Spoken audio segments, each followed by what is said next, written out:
Hi there. Welcome to the Sober Circle channel. Enjoy this speaker tape. Thank you, Joe. Good morning, everybody. I am Herbert Spradlin, and I am an alcoholic.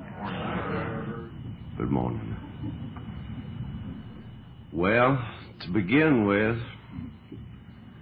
our speaker took a little of my thunder in trying to introduce him because he went to the bathroom. I was going to give him an opportunity here, and this is going to be part of my introduction because I didn't want him to be in any strain while he was up here. As I am.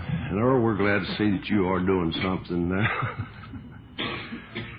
The main thing is that this is going to wind up the little ball of wax here. And I don't want to make the mistake that a lot of people did. Well, it's been an awful good meeting up to now. Because our cup is already running over. And I know that it's going to fill the saucer this morning. I've talked to this guy, and I know so much about his operation now, I'm afraid to say anything about it. So, without anything else, Bryant B., from Mount Airy, a little bit north of South Carolina.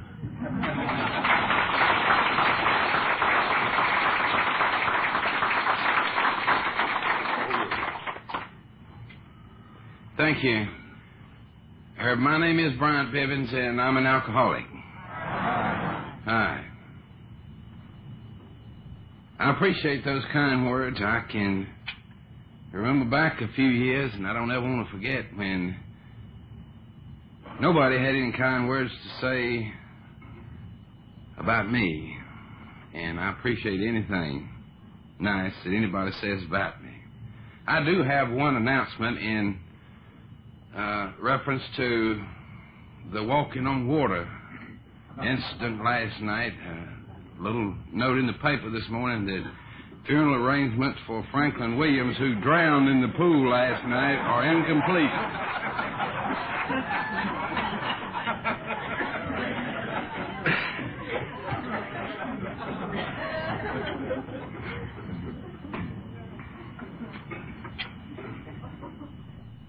I was a little bit nervous this morning until beautiful little Alatine says, "Don't worry, we've fixed it up for you.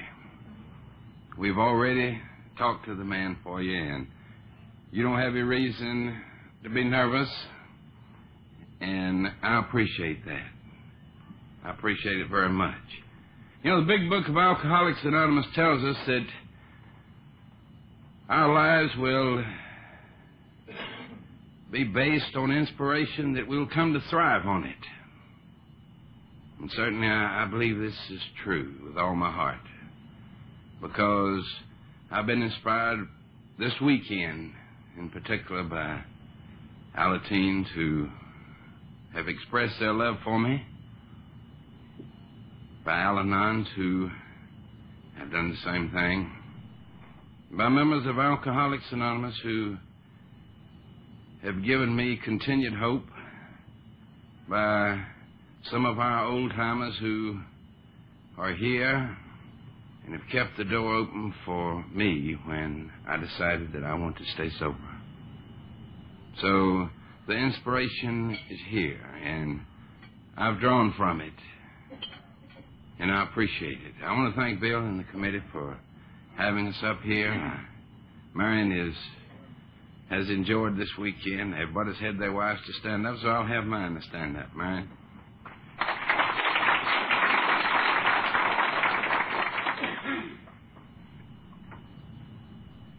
I'm an alcoholic, and by the grace of God, I'm alive today, and through the program of Alcoholics Anonymous, I've been able to maintain sobriety since Christmas Day of 1960, and for this I'm eternally grateful. For the way of life, for the friendship, for the fellowship that has been given to me through this program. It's something else. It'd take me all day to tell you about it. All day to tell you about it. I've been wondering this morning what I'm going to talk about, and the only thing I have left to talk about is my story. And that's what I'm going to attempt to do. In order for me to fulfill this little prayer that the Alateen said for me, I'm going to have to get something straight. Anything that I might say this morning is something that I've learned from you. It's something that's been given to me. If anything that I say this morning helps you in any way, I want to remember where it came from.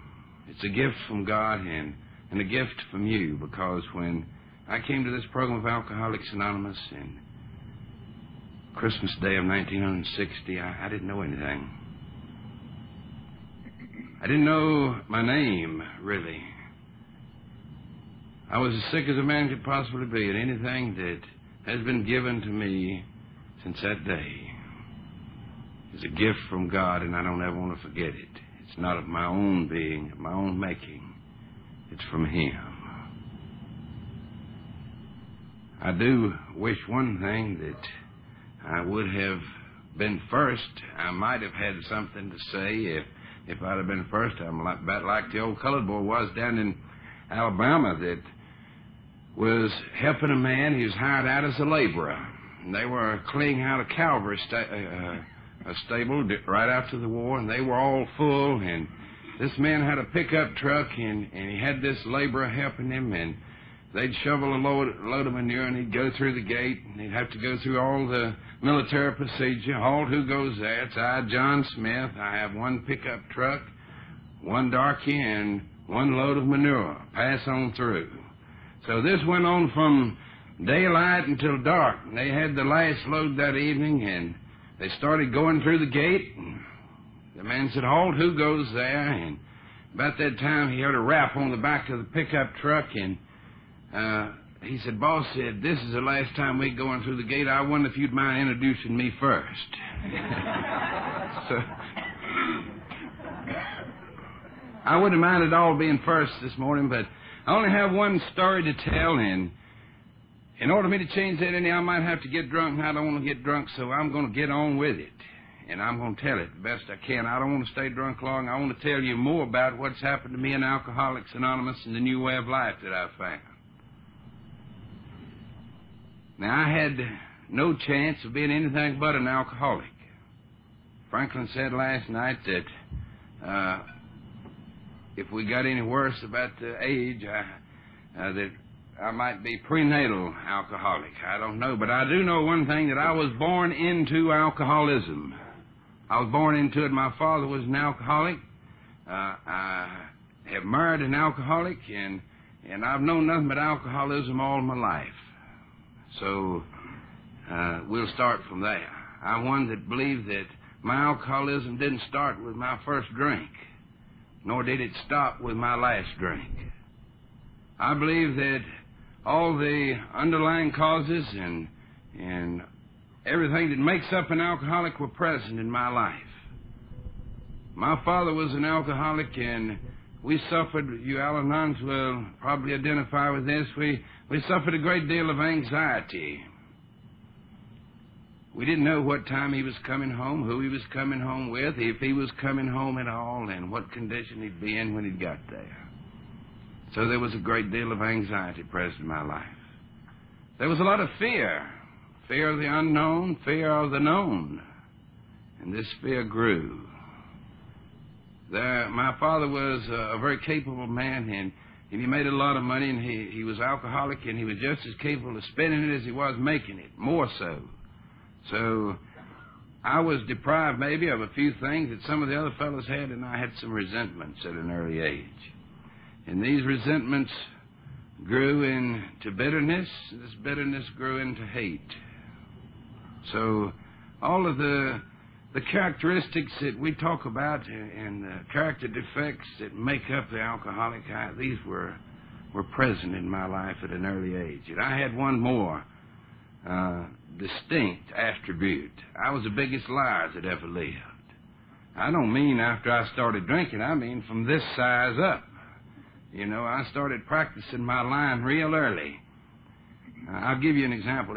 All the kids would tell, my daddy can lick your daddy, and my daddy's better looking than yours, and my daddy makes more money than yours. And I fell right in line, and I had my daddy on a pedestal in front of these guys, and I got sick at school one day. And they called him to come after me, and he came after me, and he wasn't half drunk. He was falling down drunk. And the principal had to take both of us home. And then I started having that fear of being found out. You know, are they going to know that I'm a big liar? Are they going to know what kind of guy I am? And from there, I started to withdraw. When I was 15 and a half years old, some boys in our neighborhood had a party one day, and they invited me, and they had some blackberry wine. And they said, have a drink. And I did. And I had another. And after that second drink, it just seemed to go all over me, you know, from my toes and my fingers. And the only way that I know to describe it, it's about like swallowing an umbrella and it opened up on the inside of you. It just seemed to go all over me. And it did for me what I had been looking for all my life. It made me something that I wasn't. I wasn't afraid anymore. I wasn't bashful anymore. There was no anxiety anymore. And I was what I wanted to be. And nobody had to ever ask me from then on to have the first drink because I knew what it would do for me. This is where my practicing alcoholic drinking started. And the next day, this is why I believe that I was an instant alcoholic. The next day, I was deathly sick. I was in the bed, and this sickness was not the first and foremost thing in my mind. The first thing in my mind was how good I'd felt the night before. The sickness didn't particularly matter. I was willing to be sick a little bit in order to feel like I did the night before. So I didn't have much of a chance to be anything but an alcoholic. My drinking progressed. I went through the whole thing that everybody here has that's got a drinking problem. I did all the rationalization. I did everything that you've done. When I was about 21 years old, I realized that maybe I wasn't drinking like everybody else. My friends who were drinking didn't get in trouble. I liked to drink, but every time I got drunk, every time, and I couldn't account for my behavior. I was likely to pass out in your front room, or if I'd never seen you before. Or I would pass out in your automobile, or waiting for a bus, or most anywhere. I'd just pass out. So I had to learn how to drink. I had to learn how to walk straight and not stagger. I had to learn how to talk and not slur my words. And I had to learn how to act like a gentleman. And by the time I got these perfected, I started taking the morning drink. So I didn't have a chance at all, really. But I realized that I wasn't drinking like anybody else, and I decided maybe that I'd do something about this. And my friends weren't getting in jail. My friends weren't getting in trouble. My friends were going to work the next day, and I wasn't. So I thought maybe if I were to assume some responsibility as a husband and a father and to settle down, this is what I needed. Well, it took me 3 years to make up my mind to do this, and I've done it. I married this girl, and this is where I might add, too, that the finger was placed on me the first time about my drinking. A lot of people had mentioned to me, you know, that maybe I was drinking too much, but this doctor told me. He said, Bryant, I went in to get a blood test for my marriage license, and he said, Bryant, I've been noticing you of recent and your drinking. He said, you know, we have a little farm out on the edge of town. We keep about 15 alcoholics. He said, I've studied a lot about alcoholism. He said, I've studied a lot about your drinking pattern here. And he said, I think that you're having problems with it. If you're not already an alcoholic, you're a problem drinker. He said that you've got many productive years ahead of you if you stop. But if you continue, not much can be promised for you. So I told that doctor then and there that if he'd kindly give me that little piece of paper that I came in there for, that I'd be on my way, and if I ever needed him, I'd call him. real smart-like. And I did call him. It was about 6 months later that I had to call this good doctor. I did real well for about 2 weeks. I didn't drink anything but beer. Yeah, I don't like it either, buttermilk, but I was drinking it. And then I got back on the hard stuff, and about 6 months after we were married, it looked like everybody was putting the pressure on me to quit. My boss would say, "Why don't you quit?" And I'd go home, and my wife would say, "Why don't you quit?" And I'd get mad and go to my mother's, and she said, "Why don't you quit?" And I'd get mad and go to the bar, and fellas say, "You pretty nice fella, but you getting in trouble from drinking. Why don't you quit?" I even went in a public restroom one time, and the guy asked me, "Why don't you quit?" So the pressure was being put on me, so I said, "Well, hell, I'll quit. I'll just quit." One Monday morning, I thought it was a real good time for me to quit. I'd never tried to quit before in my life. I felt bad that Monday, so I said, "This will be the day that I quit."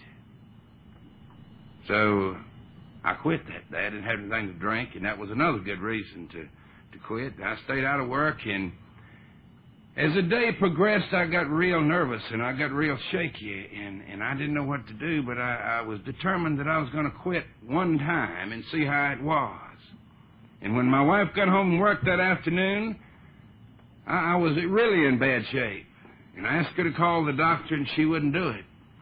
But she dialed the telephone, and I talked to the doctor, and this is the first time that I ever apologized to anybody in my life.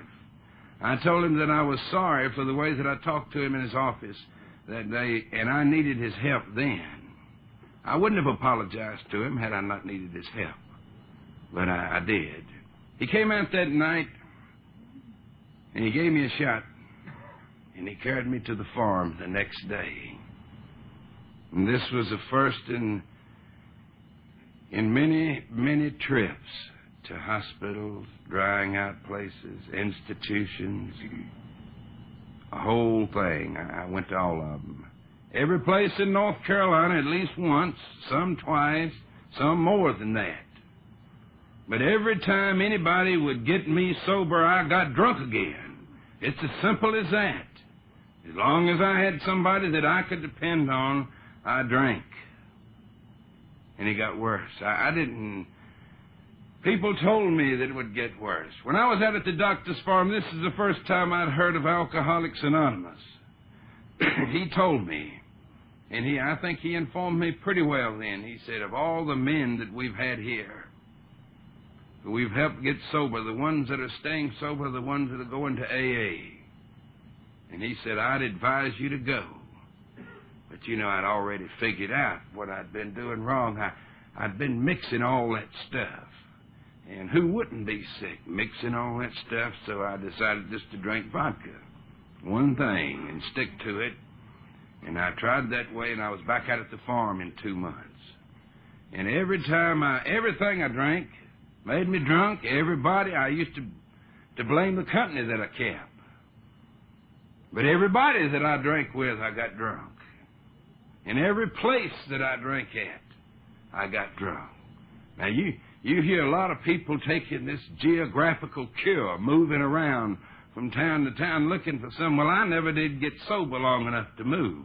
I stayed put because there was plenty of liquor right there where I was, and I didn't see any need to louse that up. I just kept drinking right there. I did move around quite a bit after I got sober, but while I was drinking, I didn't see any need to move and didn't. So I was first introduced to Alcoholics Anonymous at the ripe old age of 25 and a half. Should have been there 5 years sooner, but I didn't. I was in our state hospital there.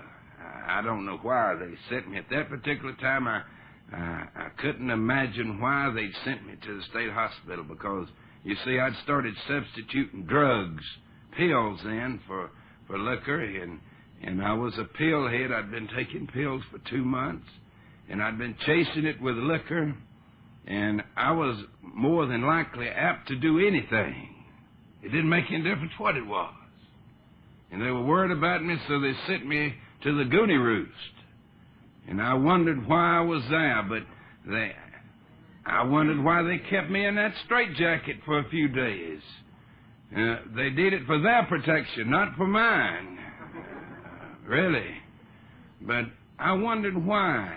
And then when I got back from Dix Hill, everybody calls it Dix Hill till they've been there one time. Then they call it State Hospital. It sounds a little better, you know. But I got out of this place, and now I'll tell you the kind of shape that I was in. Everybody, if you would agree to take antabuse, could get out in 14 days. So I agreed to take antabuse. I raised my hand. But they didn't let me out. They wouldn't let me take antabuse. After 21 days, you are reviewed before a medical board, and if you've made considerable progress, they discharge the majority of them. But they didn't discharge me. After 28 days, anybody can get out, but I didn't. They kept me there. And I thought maybe I had a cold, and I thought maybe they figured it might go into pneumonia as the reason that they kept me there a few extra days, but I know now that that wasn't what it was. They were afraid to let me out. But when I got back from Dix Hill, my wife knew of some people in Alcoholics Anonymous, and she wanted me to be like them.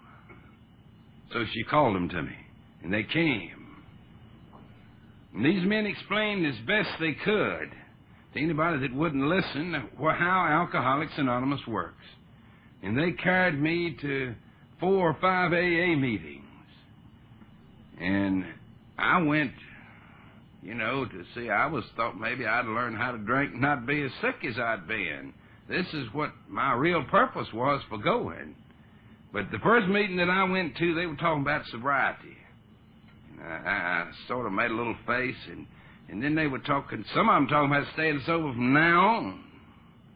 And I said, no, I can't do that. I know I can't stay sober from now on. But I did notice one thing in particular, that these people were decent. And these people were happy.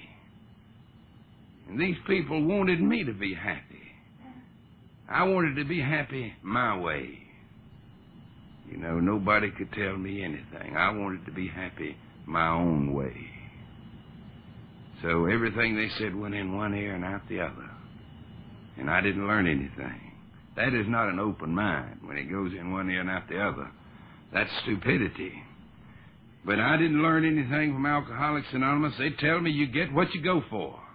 If you go to get a job, you might get a job. And if you go to get your wife back, you'll get your wife back. And if you go for a handout, you might get a handout. So if you go to stay sober, you might stay sober, too. I was going for my wife's nerves. And she got better. I didn't, but she did. She was given a little encouragement for the first time in her life that maybe I was trying to do something. But I didn't want this. I wanted to drink and not be sick. I paid an awful lot of attention in those days to these old men who frequented the drying out places. They'd sit around and tell some tales, and it fascinated me. I listened to every word they said. I took it all in, and I stayed drunk the next 7.5 years. They can really learn you something. I wish that I could say that I'd been sober since the first day I went to Alcoholics Anonymous. But my next few years of drinking, I don't remember anything about it. I don't remember a thing about it. And when I tell you that I'm grateful for my sobriety, I speak for a lot of people in my hometown, particularly the law enforcement officers and people who worked with me and people that I bothered. They're glad to see me sober, too, because I was a pain. I really was. And I saw myself, and I would tell myself, this isn't me. They locked me in jail. And I'd say, this isn't me. It really isn't. This can't be me. But it was.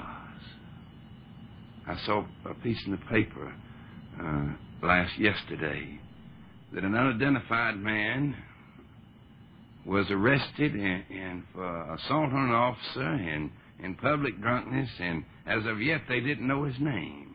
But you know, if it had been me now, they would have put an unidentified man named Bryant Bivens was arrested. This is the way that I always made headlines somehow. And I'd read it, I said, this can't be me. I didn't plan for it to be this way. I didn't want it to be this way, really. But it was. This was old Bryant Power talking. You know, this was Bryant Power in action, lousing up everything and everybody. And to make a long story short, in the next few years, I fell from grace. I'm not proud of this, but neither am I ashamed of it. Because if this is what it took for me to find this wonderful fellowship of Alcoholics Anonymous, I'm grateful. It was Christmas Day of 1960, and I was on Skid Row in my own hometown, just about a block and a half from the main business district. And the bells were ringing, and they were playing Christmas carols, and people were singing Joy to the World, and I didn't know what joy was. Hallelujah. And I didn't know what that was. And they were celebrating Christmas, and I didn't know what that was. I only knew that when I woke up this morning that I was as sick or sicker than I'd ever been in my life. I had in my possession that day a pint of vodka that cost $2.30. And I don't know where it came from, because for $2.30 you could have stayed drunk 3 days in that neighborhood. But I had this vodka and I drank it. And the more I drank, the worse shape that I got in. And I didn't know what to do. And I did like all of you did when it doesn't do you any good. I panicked. And I fell to my knees in that room that day, and I asked God to show me the way to go. I said, if you'll show me the way to go one more time, this time I'll make an effort. And by the grace of God, I haven't had a drink since that day. I, too, like Franklin, evaluated my life that day, and I looked at myself and I saw a young man that had every opportunity in the world. I used to say that I never had an opportunity, but I did. I didn't take advantage of it. There were a lot of people who loved me, and I'd lost their love. There were a lot of people who had respected me at one time, and I'd lost their respect. I had nothing left. And this was my world that I had made for me. And I was left with it.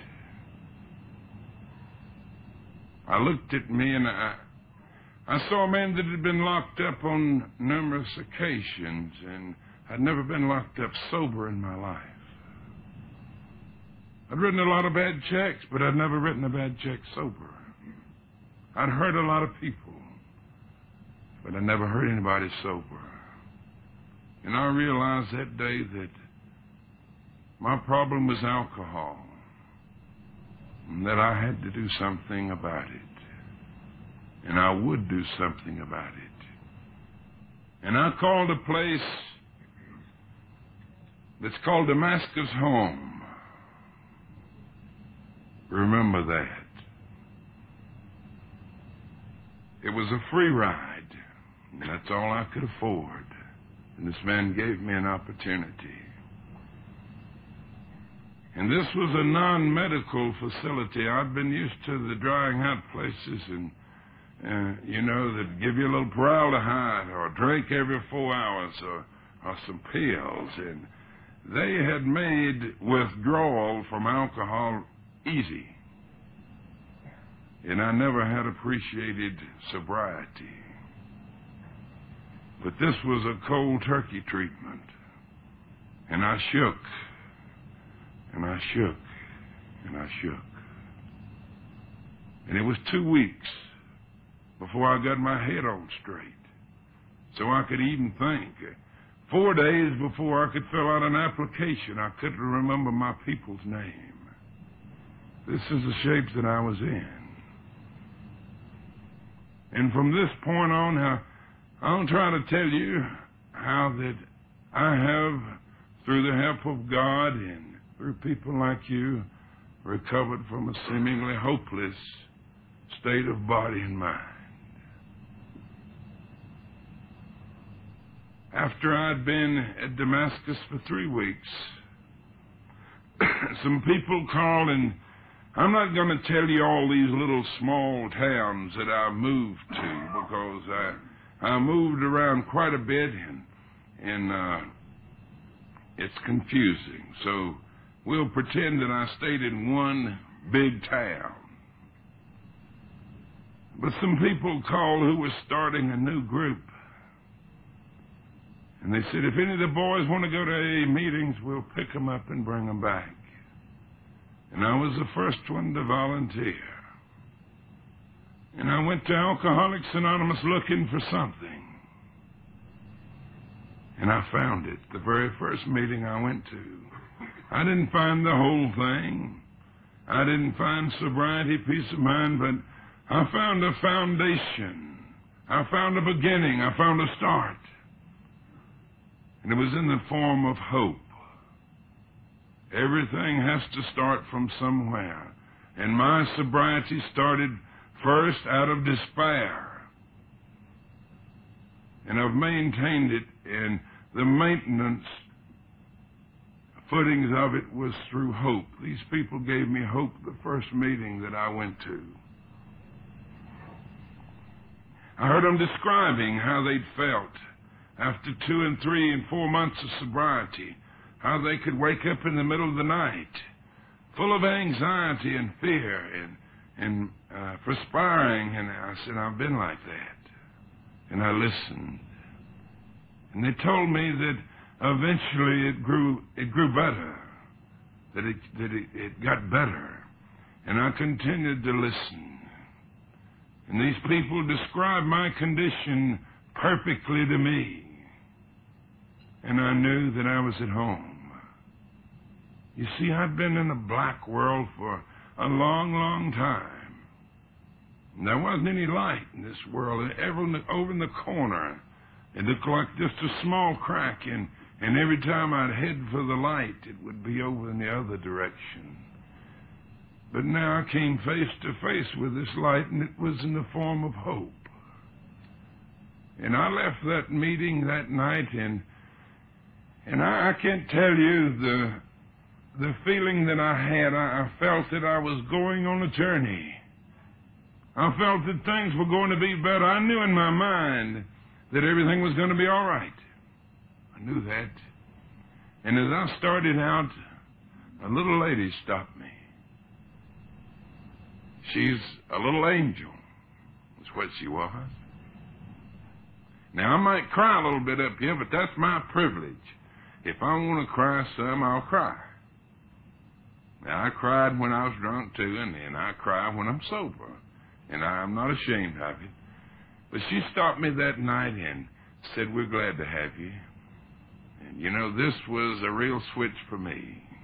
Nobody's been glad to have me in a long time. And she said, we want you to come back. And this really was a switch. If I ever got in once, they never asked me back. But she asked me to come back. And she said, why don't you have some coffee? And I told her that I didn't have time, that I was with the men from my home. And she said, they'll wait. And she got me some coffee, and I didn't even drink coffee and didn't like it, but I drank that cup. And she talked to me that night about the workings of Alcoholics Anonymous. And she said, all these burdens that you're carrying around, you can't take them. She said, I had them myself one time, and I found out that I couldn't live with them. She said, we retain just enough of our past that we don't have to repeat it. We remember how sick we were. We remembered what made us sick. We remember the people that we've harmed. and we start from right now, right this minute, doing the best we can to live the best we can the way this program suggests, a day at a time. And if we live long enough, maybe, perhaps, we can live down some of the things that we've done. If not, we'll certainly be in a better frame of mind. And I left that meeting, and I left a lot of burdens in that room that night. And I went back over there not too long ago and talked at that group, and I could see, at first I wondered how much these people were being paid to come out there and get us. This was how skeptical I was. I wondered about these people, and I wondered about their pay. And then when I made that talk that night, where the burdens were left, they're still there, I guess. I hope they stay there. I don't want them back. But I saw those people who gave me encouragement. I saw Barney, and I saw Bill and Freeman and Martha. I saw them shed a tear, and I knew they were getting their pay.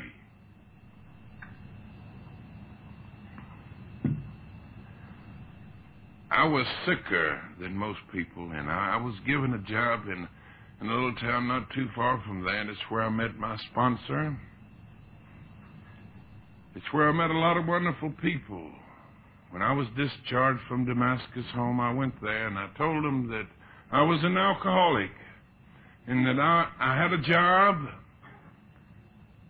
that all I wanted to do was stay sober, and I needed their help. And I believe everybody in that group shook my hand that night and said, "We're glad to have you." One fellow in particular took a little, he and I were about the same age. He took a lot of time, and he talked with me that night. He said, "Bryant, you don't look too much different from me." He said, "When I came in, they told me if I started feeling nervous, edgy, frustrated, excited, or anything, to call somebody when I started feeling this way, and they would help me.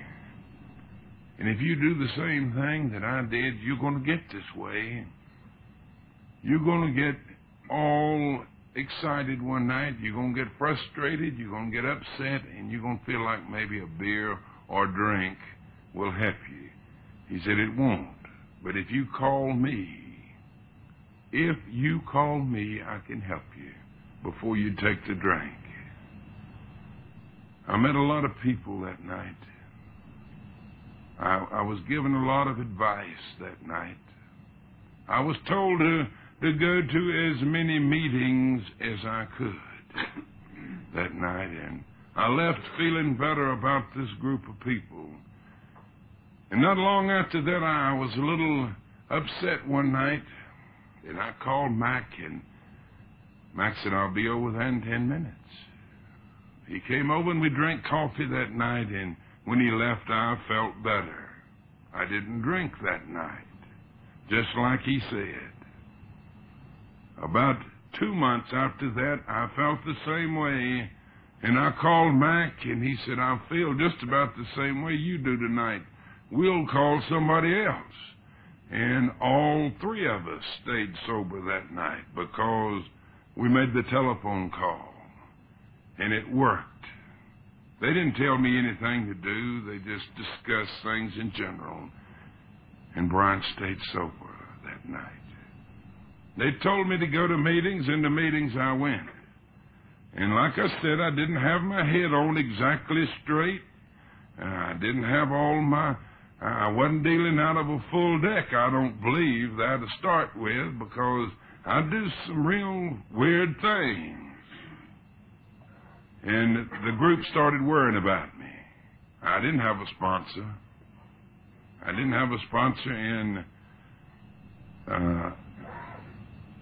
I was sort of just hanging loose. That's what I was doing, and they started worrying about me, so they assigned me a sponsor. And this ain't too good. Sometimes, If you're here today and you don't have a sponsor, get you one, because everybody, I think, needs a sponsor in Alcoholics Anonymous. They assigned a man as my sponsor that if I'd have had to chosen him, he would have been the last person on the face of the earth that I would have chosen. He was everything that I didn't want to be. He was loud. He was profane. Well, I just didn't like him. But he called me up behind the podium one night, and he said, I want to talk to you. He said, I don't like this any more than you do, but they've asked me to be your sponsor. I said, oh. He said, yes. He said, you've been coming to our meetings, and you've been eating our cake and drinking our coffee. And he said, you don't even wash your cup. You don't empty your ashtray. You don't put anything into the program, and you're not getting anything out of it.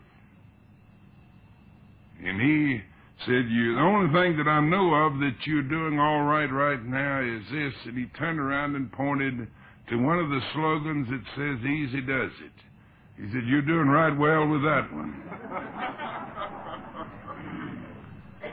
And he also told me that night that I was going to have to start working on some steps. He said, you've been coming to these closed meetings, and we share with each other about these steps, and we work on them. And what makes you think you're any different from anybody else? What makes you think that you're not going to have to work on these steps? I suggest that you start doing something for this group. I suggest that you start doing something for yourself tonight. I washed some coffee cups that night. I've been washing them ever since. I almost hate to see styrofoam cups come out, because that's one thing I can do is wash coffee cups and empty ashtrays. But I started putting something into Alcoholics Anonymous. I started halfway working the steps. And in the 5th chapter of the big book, it says, half measures availed us nothing. But here's another thing that I want to point out to you today, too. If you're here and this is a half-measure thing with you, if you're halfway working it, you're just half enjoying it. That's all I got to say.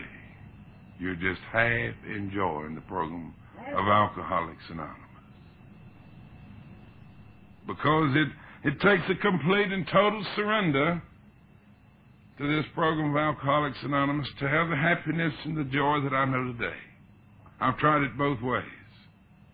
I didn't read that in the book. I tried that. I tried it. It didn't work. So, if I have any advice or anything to give to you today, it's a total surrender to the program of Alcoholics Anonymous. You know, I stayed sober. I didn't have my family back, and everybody else. I went to my sponsor. I said, it's easy for you guys to stay sober. You got your wife with you. You got your family. And I said, I feel like I need to have my family back in order to stay sober. He said, the big book don't say that. And that's the first time I ever read the big book. It's to prove him a lie. And it says that. It says wife or no wife. And it also says in another point that never let an alcoholic tell you that he can't stop drinking without his family. This just isn't so. And I asked him if he didn't think I ought to go talk to my wife, and he said no. N-A-W. That's all he said. I stayed there. And I hated them even more. I stayed sober 6 months, and they gave me a 6-month chip token, and everybody hugged my neck, you know, and put their arms around me and said, we're proud of you. Everybody but him, and he didn't say anything. And I said, you think I ought to go see my wife? He said, no. I kept rocking along. I was going to meetings, and I was halfway working the steps. I went to every meeting in town or out of town. Anytime a car left, I went. I even went with the boy to work one night. I thought he was going to Aberdeen to a meeting. But I stayed sober. I didn't get drunk that night. But I stayed sober. I didn't get drunk that night. Christmas was fast approaching, and my first birthday was fast approaching. My sponsor told me, said, we're going to give you your chip a day early. We believe you can make it. And another reason we're going to give it to you is we ain't going to have no meeting on Christmas Day. And I asked him, I said, well, do you think I ought to go see my wife? He said, no. And I said, well, what am I going to do about this bicycle and gifts that I got from a little girl? You know, every drunk has to have a charge account, and I'd open up some charge accounts there and charge a few gifts to take to her. He said, don't worry about it, I'll take you. Christmas Eve, let me tell you about this hateful man. He had his children there who'd come to visit him from out of town. He had his grandchildren there. And it was Christmas Eve, and they were having their Christmas party. And they were waiting for Granddaddy, but Granddaddy took time out to take this old drunk 40 miles to deliver those gifts. That's how hateful he was. I don't know of anybody in or out of AA that do it today, but he did it. He did it because he loved me. He went with us to get married when we got married, and he's been an awful lot to me in my life. The sponsor. You see, when I got there were about 45 people in that meeting. And when he first came into Alcoholics Anonymous, he was the only one.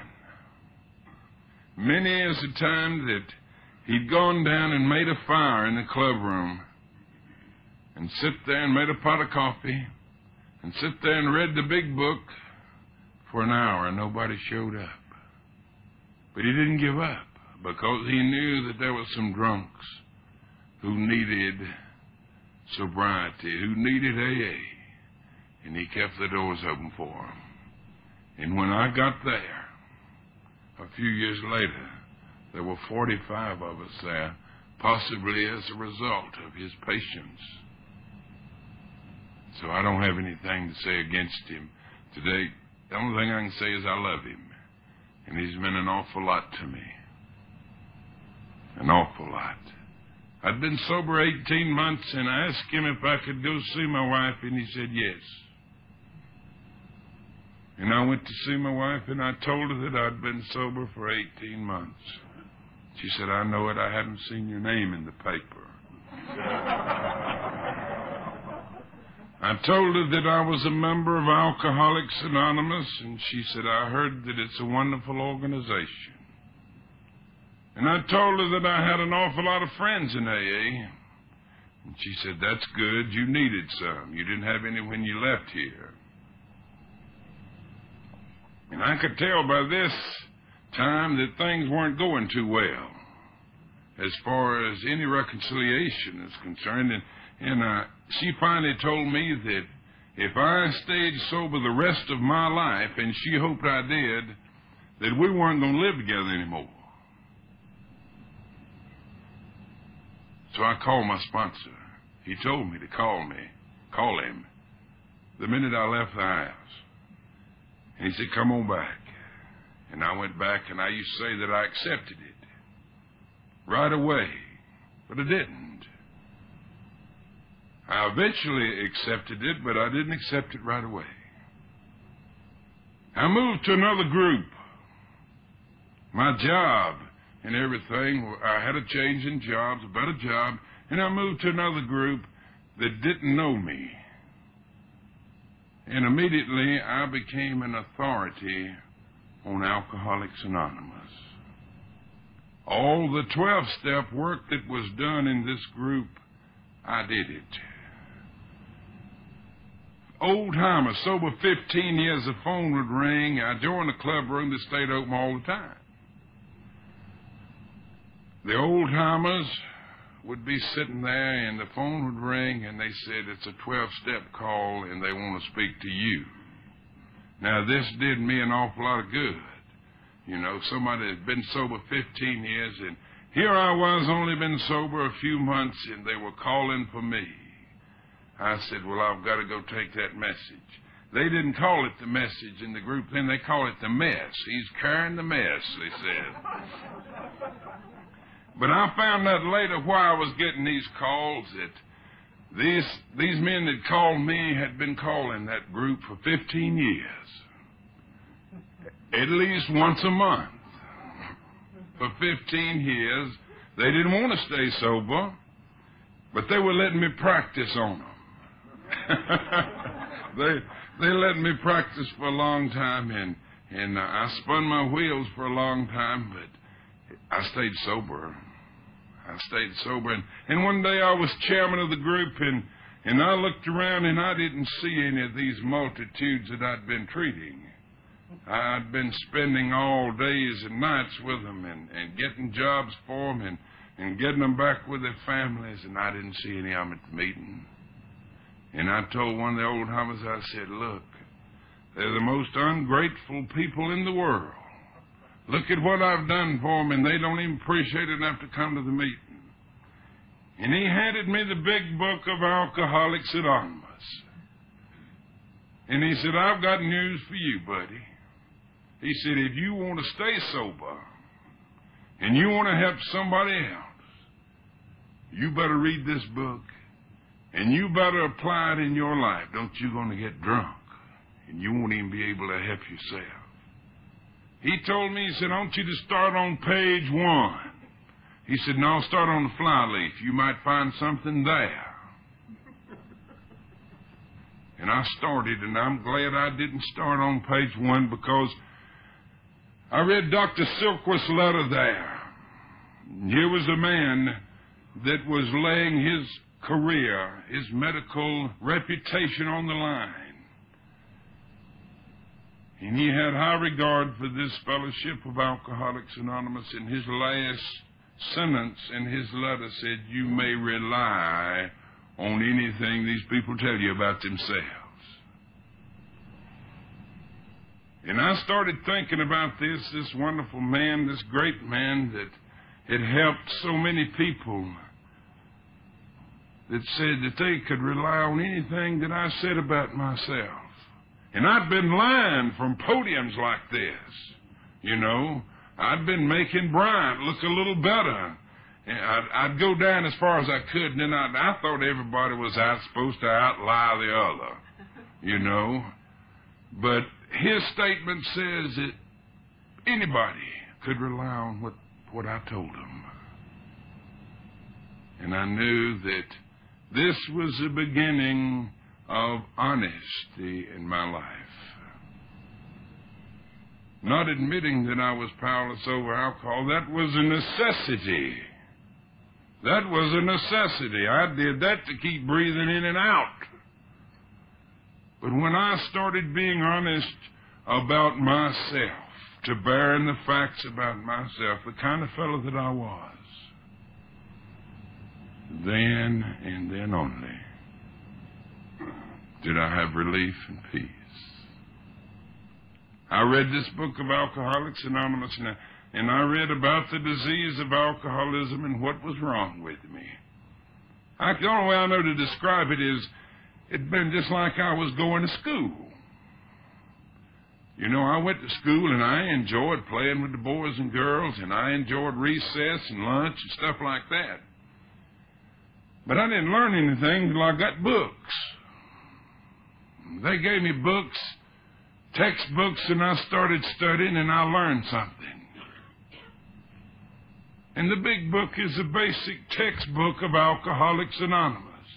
And until I started studying it, I didn't learn anything about myself, about alcoholism. I'm grateful, really, for the fellowship that people offered me, because I don't know what I would have done without it. I would have been drunk.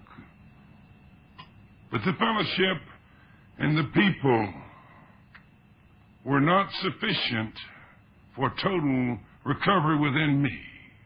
I had to learn about myself, and I had to learn about alcoholism, and I had to learn about a program of recovery. You know, I looked pretty good on the outside. By that time, I had a new sport coat and a new suit. But I hadn't looked on the inside at Bryant. I hadn't looked at some of the deep-seated resentments that I had. There were a lot of things that I hadn't looked at, and I didn't like them. I didn't like them, but I knew that I had to get rid of them. And I started, to the best of my ability, working this program. I tried to be thorough and fearless from the very start. I had a written inventory the way the book said, and doors began to open for me. On the bottom of page 83 and the top of page 84 in the big book of Alcoholics Anonymous are 14 of the most beautiful promises that's ever been given to any man, to anybody, whether they be alcoholic or not. And on completion of the first 9 steps in Alcoholics Anonymous, this was true. It said if we are painstaking about this phase of our illness, that we'll be amazed before we're halfway through making amends. We'll be amazed before we're halfway through. And I knew this new freedom that they were talking about. I knew that. This economic insecurity they were talking about, the whole thing, I have known each of these promises in my life. I have been given first freedom from alcohol. Next, I was given freedom from myself. Next, I was allowed to make peace with my fellow man and my God. You know, when God gave this program to Bill and Dr. Bob, He didn't give them a half program. He didn't give them something to keep you sober. He gave us something to keep us sober and happy. You know, I'm so grateful today that this old man took time to give me this book. I'm so glad that he was insistent that I read it. I'm even more glad that he was insistent that I continue to study it and try to apply it in my life. And miracles began to happen. If there's anything that I want to talk to you today about, it's miracles. Miracles come from God. You see, I was agnostic. I was anything but a believer. And I recall what Dr. Bob says in his story about the book. He said, if you think you're an atheist, an agnostic, a skeptic, or have any other form of intellectual pride that will keep you from accepting what is in this book, then I feel sorry for you. I feel sorry for you. I had to believe in there's an entire chapter now that's devoted to me, and it's We Agnostics. And I read this chapter, and I read this chapter, and I read this chapter. And gradually, the meaning of a spiritual life came to me, and gradually, God started doing for me what I couldn't do for myself. And when God started this, and I let Him start, miracles started happening in my life. I'd always wanted to work with drunks. I enjoyed it. It was a part of my life. And I was given an opportunity to go back to Damascus home as superintendent of the same home that I'd been a patient at a few years before. And why was I given this opportunity? It's by the grace of God, and because I now had a message instead of a mess. I had a message. And the message was the same that you gave to me, a message of hope and a message of love. I was lonely. Not as for a lack of company, because I had plenty of friends in Alcoholics Anonymous. Wonderful friend. But I needed a companion, and they told me if I didn't get my wife back, I'd get another one. And I did. I met her in Alcoholics Anonymous, and we were married. My sponsor went with us, and we're happy today. The two happiest people that I know of. We work this program together, and we love each other, and we love Alcoholics Anonymous, and we love God. A miracle that I never dreamed would exist. I never dreamed I'd be happy with anyone. But nevertheless, it's mine. I had a little girl that was 5 years old when I quit drinking, and I loved her as much as I was capable of loving anyone. But I carried her those presents that Christmas, and she didn't want them. She said, I don't want to see you. You're not my daddy, and I don't love you. And this hurt. This hurt deeply. And I was told that if I would have faith and that if I would love, that love would come to me. This last Christmas, I carried this girl some gifts, the same as the other Christmas, and it was a lot different. She's going to be a freshman in college next year, and I told her, I said, honey, I'm extremely proud of you for doing as well as you've done under the circumstances.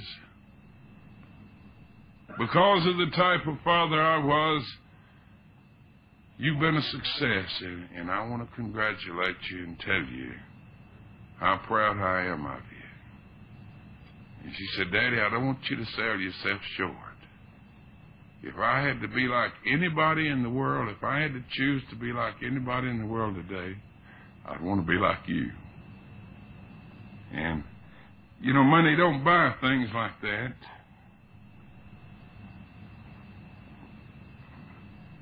And it was given to me through the grace of God and because people like you loved me.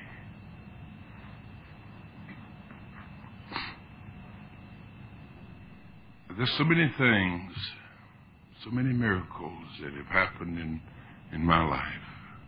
The same judge that used to sentence me, I stood before him with a bowed head, and he said, what am I going to do with you? He said, I've given you an active sentence of non-pros cases. I'll find you. I don't know what to do. He said, I've sent you off for treatment. You tell me what to do. And I said, Your Honor, I don't know. I don't know what to do.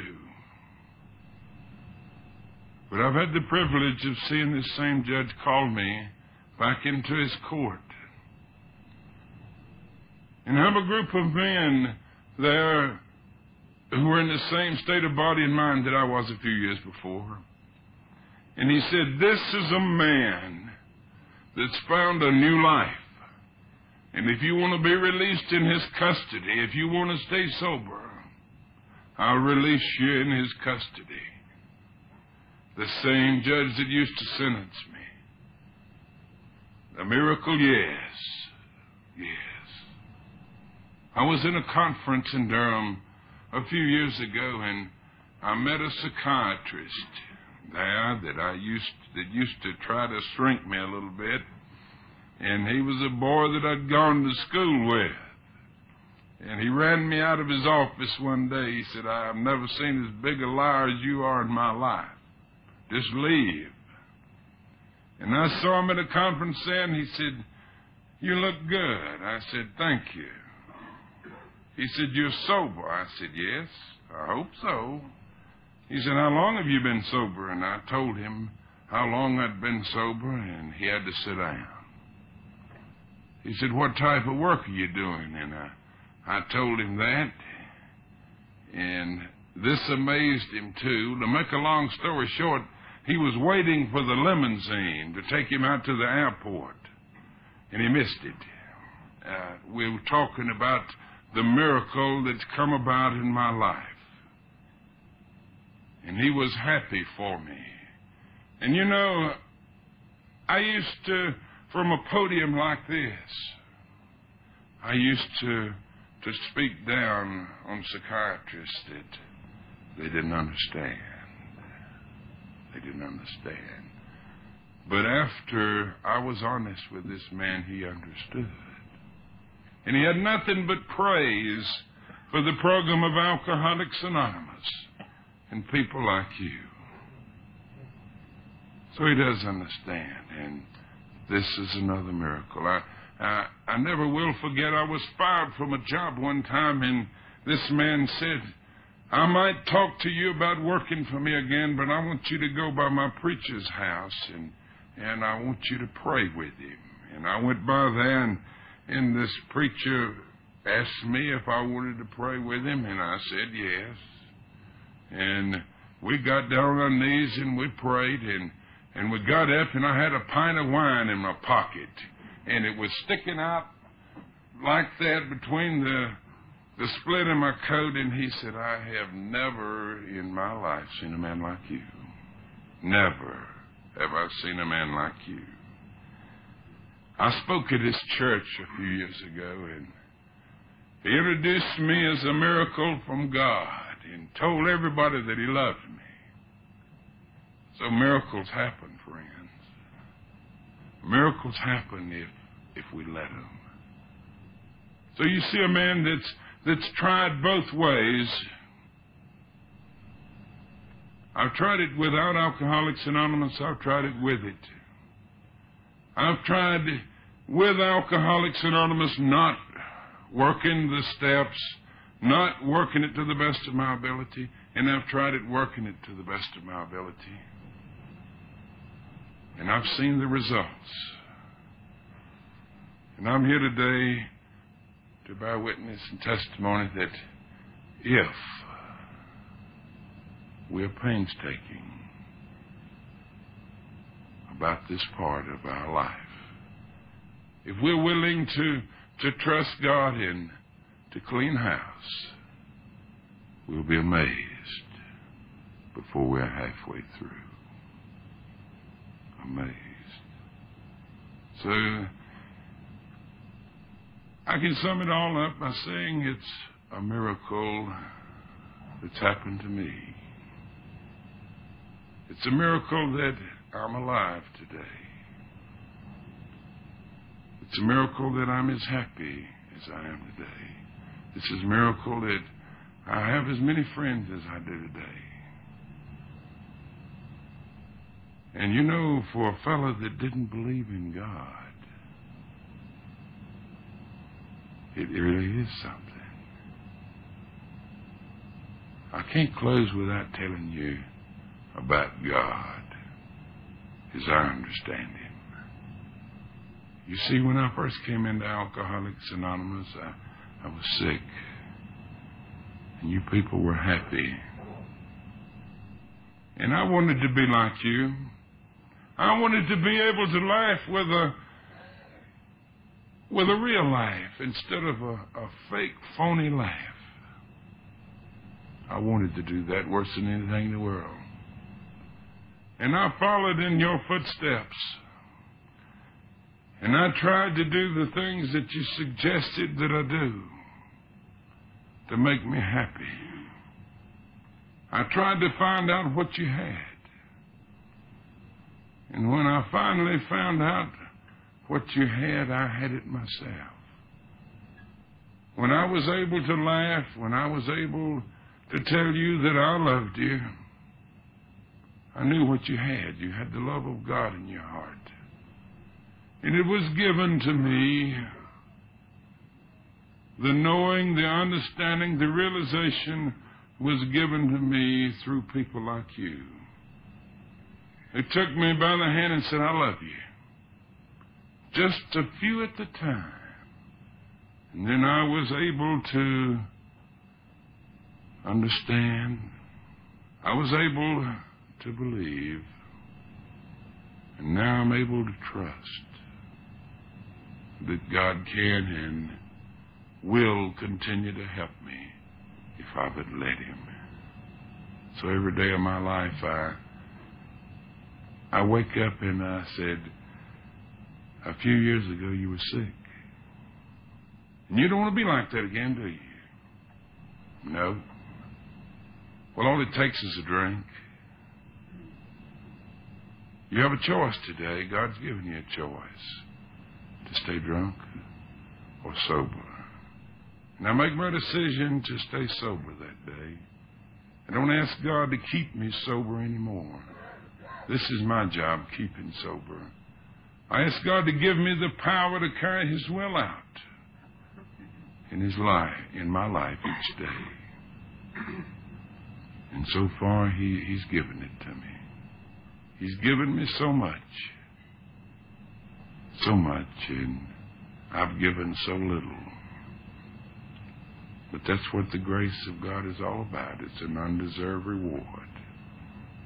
And it's my hope and my prayer that the grace of God will be with each and every one of us, that we might know and realize His presence in our life. Thank you, and I love you.